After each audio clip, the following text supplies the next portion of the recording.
Question है कि एक सब्जी विक्रेता 1 रुपए में 2 की दर से नींबू खरीद रहा है तथा उन्हें 3 में 5 की दर से बेचता है, तो उसका लाभ प्रतिशत क्या होगा। तो सबसे पहले यहाँ पर इसको सॉल्व करने पहले यहाँ पर लिखेंगे सीपी, यहाँ पर लिखेंगे एसपी और यहाँ पर लिखेंगे दर।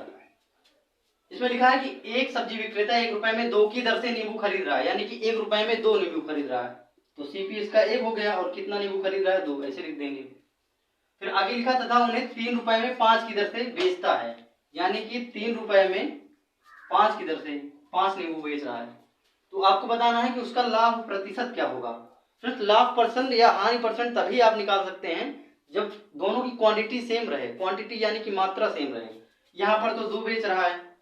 यहाँ पर कितना बेच रहा है 5, तो आप इसमें बता ही नहीं सकते जब तक इनकी क्वांटिटी सेम ना हो। अब क्वांटिटी सेम करने के लिए यहाँ पर इसको भी 10 बना देते हैं, इसको भी 10 बना देते हैं, इसमें 5 से मल्टीप्लाई कर देते हैं, इसमें 2 से, तो यानी कि इसमें भी कितना आ गया 10, इसमें भी कितना आ गया 10, पर यहाँ पर भी 5 से मल्टीप्लाई होगा, यहाँ पर भी 2 से मल्टीप्लाई होगा, यानी कि सीपी और एसपी का रेशियो कितना आ जाएगा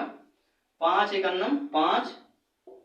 और 2 तिहाई 6, यानी कि 5 रुपए में अगर खरीदा है तो कितने में बेचेगा 6 रुपए में बेचेगा। अब 5 रुपए खरीद रहा है 6 रुपए बेचेगा, तो प्रॉफिट परसेंट निकालना है आपको। प्रॉफिट परसेंट बराबर होता है प्रॉफिट इंटू 100 अपॉन सीपी, यानी कि प्रॉफिट कितना है एक का प्रॉफिट है, 5 का खरीद रहा है 6 का बेच रहा है, किस पर 5 रुपए पर इंटू 100, इसको काटेंगे तो 20%, यानी कि उसको कितने परसेंट का प्रॉफिट हो रहा है 20% का।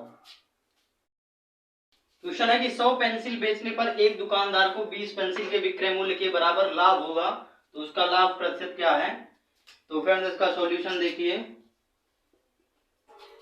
100 पेंसिल बेच रहा है, 100 पेंसिल यानी कि विक्रय मूल्य सेलिंग प्राइस कितना है उसका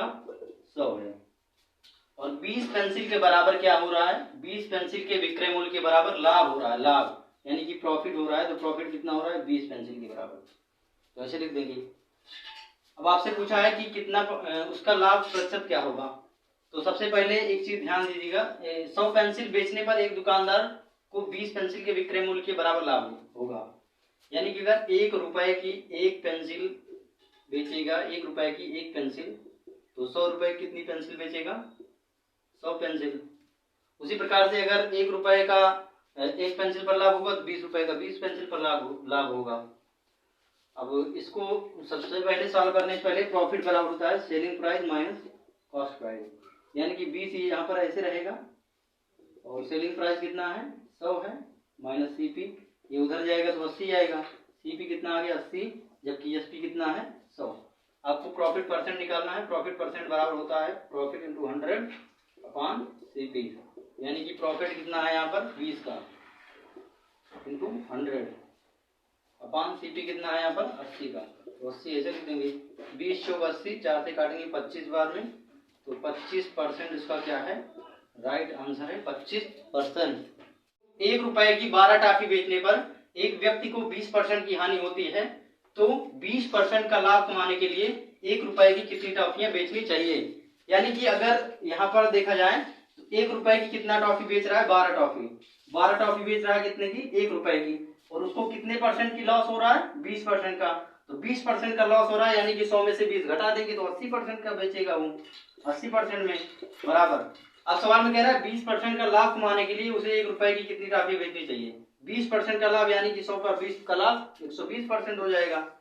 और कह रहा है कि एक रुपए की कितनी टॉफी बेचनी चाहिए, 1 रुपए की मान लेते हैं 10 टॉफी बेचनी चाहिए।